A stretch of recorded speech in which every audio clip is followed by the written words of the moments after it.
Hello दोस्तों। भारत एक विकसनशील देश है, लगातार प्रगति के पथ पर आगे बढ़ रहा है। देश के न सिर्फ बड़े शहरों में बल्कि छोटे शहरों से लेके गांव में भी डेवलपमेंट काफी तेजी से बढ़ गई है। और दोस्तों, छोटे शहरों में भी बड़ी बड़ी बिल्डिंग्स, इमारतें, अच्छी सड़कें, हाईवे, डैम इत्यादि का विकास काफी तेजी से बढ़ गया है। इसका मुख्य कारण है कि इंडिया में जो रियल एस्टेट बिजनेस है वो काफी तेजी से ग्रोथ कर रहा है। इसके वजह से सिविल इंजीनियर की डिमांड काफी तेजी से बढ़ गई है। अगर आप भी फ्यूचर में एक सिविल इंजीनियर बनना चाहते हो तो दोस्तों, आज के स्पेशल वीडियो में मैं आप सभी को फुल डिटेल में बताने वाला हूँ कि सिविल इंजीनियर का काम क्या होता है, सिविल इंजीनियर बनने के लिए क्या एलिजिबिलिटी क्राइटेरिया है, सिविल इंजीनियर बनने के लिए कौन कौन से कोर्सेस मार्केट में अवेलेबल है, इन कोर्सेस को करने के लिए कितने रुपीस तक का खर्च आएगा, कोर्स कंप्लीट कर लेने के बाद आप कहाँ कहाँ पर जॉब हासिल कर पाओगे, एंड दोस्तों जॉब हासिल कर लेने के बाद आपको पर मंथ कितने रुपीस की सैलरी मिलेगी।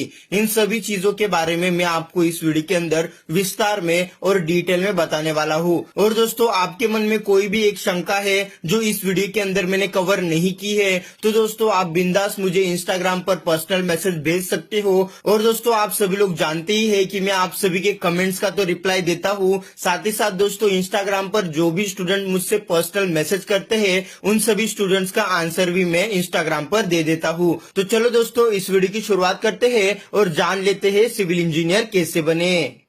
दोस्तों, सबसे पहले हम लोग जान लेते हैं कि सिविल इंजीनियर क्या होता है और सिविल इंजीनियर का काम क्या होता है।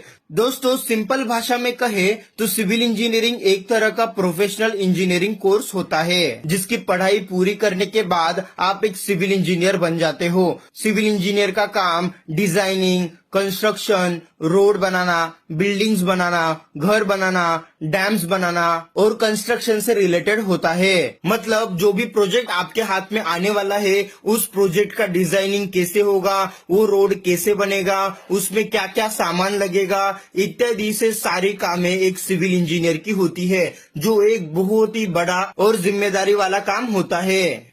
तो दोस्तों, अभी हम लोग जान लेते हैं कि एक सिविल इंजीनियर बनने के लिए क्या एलिजिबिलिटी क्राइटेरिया है, यानी कौन कौन सिविल इंजीनियर बन सकता है।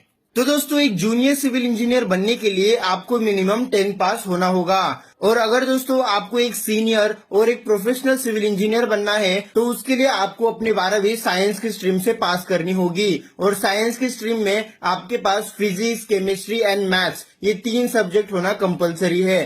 तो ही दोस्तों आप फ्यूचर में सिविल इंजीनियरिंग के लिए एडमिशन ले सकते हो। और अगर आपके स्टडीज में पीसीबी यानी physics, chemistry and biology subject है, मैथमेटिक्स सब्जेक्ट नहीं है, तो दोस्तों आप फ्यूचर में सिविल इंजीनियर नहीं बन सकते। और दोस्तों, सिविल इंजीनियर बनने के लिए जैसे ही आपने अपनी 12वीं पास की उसके बाद आपको जेईई की एंट्रेंस एग्जाम देना कंपलसरी है। हालांकि कोई कोई कॉलेजेस ऐसे हैं जो विदाउट जेईई की एंट्रेंस एग्जाम भी आपको एडमिशन दे देंगे, लेकिन जो भी अच्छे कॉलेजेस है, बड़े कॉलेजेस है, उनमें आपको तभी एडमिशन मिलेगा जब आप जेईई की एंट्रेंस एग्जाम दोगे तब। तो दोस्तों, अभी हम लोग जान लेते हैं कि एक सिविल इंजीनियर बनने के लिए क्या एजुकेशन लेना पड़ेगा, कौन सा कोर्स करना पड़ेगा और उस कोर्स की कितने रुपीस की फीस आएगी। तो दोस्तों, मैं आपको बता देता हूँ कि एक सिविल इंजीनियर बनने के लिए आपके सामने 2 तरीके हैं। एक तो दोस्तों आप 10th के बाद direct diploma in civil engineering का कोर्स कर लो, जिससे दोस्तों आप एक जूनियर सिविल इंजीनियर बन पाओगे। और दूसरा रास्ता ये है कि आप अपनी डिग्री कोर्स कंप्लीट करो और फ्यूचर में एक प्रोफेशनल एंड एक सीनियर सिविल इंजीनियर बनो। मैं आपको रिकमेंड करूंगा कि दोस्तों आप अपनी 12th पास करो एंड उसके बाद ही सिविल इंजीनियर बनो। डिप्लोमा इन सिविल इंजीनियरिंग का कोर्स कंप्लीट कर लेने के बाद आपको बहुत ही कम रुपीस की सैलरी मिलेगी, जिसके वजह से आप फ्यूचर में कुछ भी नहीं कर पाओगे और आपको कम ही रुपीस में जिंदगी भर काम करना पड़ेगा। तो फिर भी दोस्तों मैं आपको डिप्लोमा के कोर्स के बारे में बता देता हूँ। दोस्तों, ये जो डिप्लोमा का कोर्स होता है ये ओनली 3 इयर्स का होता है। 3 इयर्स के अंदर टोटल 6 सेमेस्टर आपको देने होते हैं। और अगर दोस्तों हम लोग इस कोर्स की फीस की बात करें तो दोस्तों ये फीस डिपेंड करती है कॉलेज टू कॉलेज। और दोस्तों नॉर्मल कॉलेजेस के अंदर डिप्लोमा इन सिविल इंजीनियरिंग के कोर्स की फीस देखेंगे तो दोस्तों वो लगभग 70,000 रुपए से लेके 1.5 लाख रुपीस तक की होती है। और दोस्तों बड़े कॉलेजेस के अंदर इस कोर्स के लिए आपको ज्यादा फीस फीस देनी पड़ेगी, जो मैक्सिमम 3 लाख रुपीस की हो सकती है। डिप्लोमा इन सिविल इंजीनियरिंग का कोर्स कंप्लीट कर लेने के बाद आप assistant civil engineer, junior construction manager, assistant inventory manager, construction project assistant, junior plant engineer, professor, consultant etcetera जैसे जॉब हासिल कर सकते हो। तो दोस्तों अभी हम लोग सिविल इंजीनियर बनने के उस तरीके के बारे में जानेंगे जिस तरीके से आप हर महीने के 40,000 रुपए से लेके 1.5 लाख रुपए तक की सैलरी कमा सकते हो। तो वो तरीका कुछ इस प्रकार है। पहले दोस्तों आपको अपनी 10th पास करनी है, उसके बाद आपको साइंस की स्ट्रीम में एडमिशन लेना है। साइंस की स्ट्रीम में एडमिशन लेते समय आप इस बात का जरूर ध्यान रखो कि आपके स्टडीज में, आपके सिलेबस में मैथमेटिक्स सब्जेक्ट होना इम्पोर्टेंट है। मैथमेटिक्स सब्जेक्ट्स को इंक्लूड कर लेने के बाद आपको अपनी 12वीं पास करनी है। आपको अपनी 12वीं मिनिमम 50% से पास करनी है। अगर दोस्तों 50% से कम होंगे तो बहुत ही कम कॉलेजेस आपको एडमिशन प्रोवाइड करके देंगे। तो दोस्तों ध्यान रखो कि आपको अपनी 12वीं मिनिमम 50% से ज्यादा मार्क्स से ही पास करनी है। 12वीं पास कर लेने के बाद आपको IIT जेई की एंट्रेंस एग्जाम देनी है। इस एंट्रेंस एग्जाम में अगर आपको माइनस मार्क्स भी मिले तो भी दोस्तों कुछ फर्क नहीं पड़ता। कई सारे कॉलेजेस के अंदर आपको एडमिशन इस बेसिस पर ही मिल जाता है कि आपने IIT जेई के एंट्रेंस एग्जाम देने का हौसला रखा। तो दोस्तों ये इंपॉर्टेंट है कि आपको जेई के एंट्रेंस एग्जाम देनी है। अगर दोस्तों आपको जेई के एंट्रेंस एग्जाम में अच्छे मार्क्स आते हैं और दोस्तों आप जेई एडवांस के लिए सिलेक्ट हो जाते हो तो भी दोस्तों बहुत ही अच्छा है। आपको फ्यूचर में बहुत बड़े बड़े कॉलेजेस में एडमिशन मिलेगा जिसके जरिए आप अपनी इंजीनियरिंग की स्टडीज कंप्लीट कर सकते हो। अगर दोस्तों आपको बड़े कॉलेजेस के अंदर एडमिशन मिलेगा तो दोस्तों आपको बड़ी बड़ी कंपनी से बड़े बड़े पैकेज की सैलरी ऑफर होगी। खैर हम लोग एक एवरेज स्टूडेंट की बात करते हैं। IIT जेई के एंट्रेंस एग्जाम देने के बाद आपका जो नाम है वो किसी भी एक कॉलेज के अंदर लग जाता है। फिर दोस्तों आपको अपनी मेरिट लिस्ट चेक करनी है और आपका नाम कौन से कॉलेज के अंदर लगा है वो चेक करना है। फिर उसके हिसाब से आपको उस कॉलेज को विजिट करना है और दोस्तों एडमिशन लेते समय आपको जो कोर्स सिलेक्ट करना है वो कोर्स बताना है। सिविल इंजीनियर बनने के लिए आज मार्केट में कई प्रकार के कोर्सेज अवेलेबल है, जैसे कि दोस्तों आप बीटेक इन सिविल इंजीनियरिंग कर सकते हो and BE in civil engineering कर सकते हो। अगर दोस्तों आपने अपना ग्रेजुएशन कंप्लीट कर लिया है उसके बाद अगर दोस्तों आपको सिविल इंजीनियर बनना है तो दोस्तों आप MTech इन सिविल इंजीनियरिंग का कोर्स कंप्लीट कर सकते हो। तो दोस्तों इनमें से कोई भी एक कोर्स कंप्लीट कर लेने के बाद आप एक सिविल इंजीनियर बन जाओगे।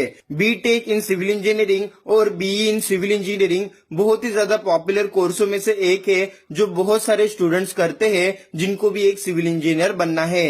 ये कोर्सेज की ड्यूरेशन 4 इयर्स की होती है। अगर दोस्तों हम लोग फीस की बात करें, बीटेक इन सिविल इंजीनियरिंग और BE इन सिविल इंजीनियरिंग के इस कोर्स के लिए 70,000 रुपए से लेके 1 लाख रुपए तक की फीस चार्ज करते हैं। ये पर ईयर की फीस है और दोस्तों IIT जैसे कॉलेज के अंदर फीस भी बढ़ती है।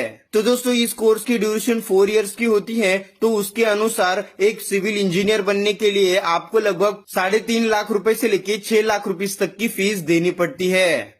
तो दोस्तों अभी हम लोग जान लेते हैं कि एक सिविल इंजीनियर बन जाने के बाद आप किन किन जगह पर जॉब हासिल कर सकते हो एंड वहां पर आपको कितने रुपीस की सैलरी दी जाएगी।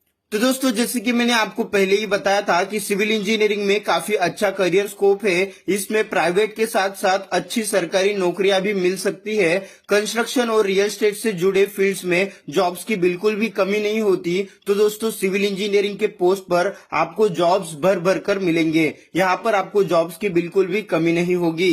अगर दोस्तों आप सीनियर सिविल इंजीनियर बन जाते हो तो दोस्तों आपको civil engineer, architect, technical officer, project engineer, planning engineer, manager, business analyst, assistant executive engineer, transportation engineer, water resource engineer, structural engineer, environmental engineer, civil engineer technician etcetera जैसे post पर job हासिल हो जाएगी। और दोस्तों आपके नॉलेज के लिए बता देता हूँ कि दुबई जैसे जगह पर फ्रेशर सिविल इंजीनियर को 7,000 दिरहम्स दिए जाते हैं, जो 7,000 दिरहम इंडियन रुपीस में 1,40,000 रुपीस होते हैं। मतलब सोचो कि अगर आप सिविल इंजीनियरिंग का इंडिया में कोर्स कंप्लीट करते हो और दुबई में भी शिफ्ट होते हो तो भी दोस्तों वहां पर आप एक अच्छे खासी सैलरी कमाकर अपनी लाइफ सेट कर सकते हो। अगर दोस्तों आप एक सक्सेसफुल सीनियर सिविल इंजीनियर बन जाते हो तो दोस्तों आपको पर मंथ 35,000 रुपए की सैलरी एज अ फ्रेशर दी जाती है। जैसे जैसे आपका एक्सपीरियंस बढ़ता है वैसे वैसे सैलरी बढ़ती है। और दोस्तों आपकी सैलरी इस पर भी डिपेंड करती है कि आप किस ऑर्गेनाइजेशन के लिए, किस कंपनी के लिए काम कर रहे हो। और दोस्तों आप मैक्सिमम 1.5 लाख रुपीज तक की सैलरी पर मंथ ले सकते हो। इसके साथ साथ दोस्तों आप अपना खुद का बिजनेस भी स्टार्ट कर सकते हो, जिसके अंदर आप अपना रियल एस्टेट का बिजनेस स्टार्ट कर सकते हो या फिर कंसल्टेशन का बिजनेस भी स्टार्ट कर सकते हो, जिसके जरिए आप हर महीना लाखों रुपीस की कमाई कर सकते हो। तो इस तरीके से दोस्तों आप सिविल इंजीनियर बन के अपनी लाइफ सेट कर सकते हो। उम्मीद करता हूँ कि आज का वीडियो आपके काम आ गया होगा। इस वीडियो को शेयर करके लोगों की मदद करो। आपका प्यार देने के लिए और ऐसे वीडियोस हर रोज देखने के लिए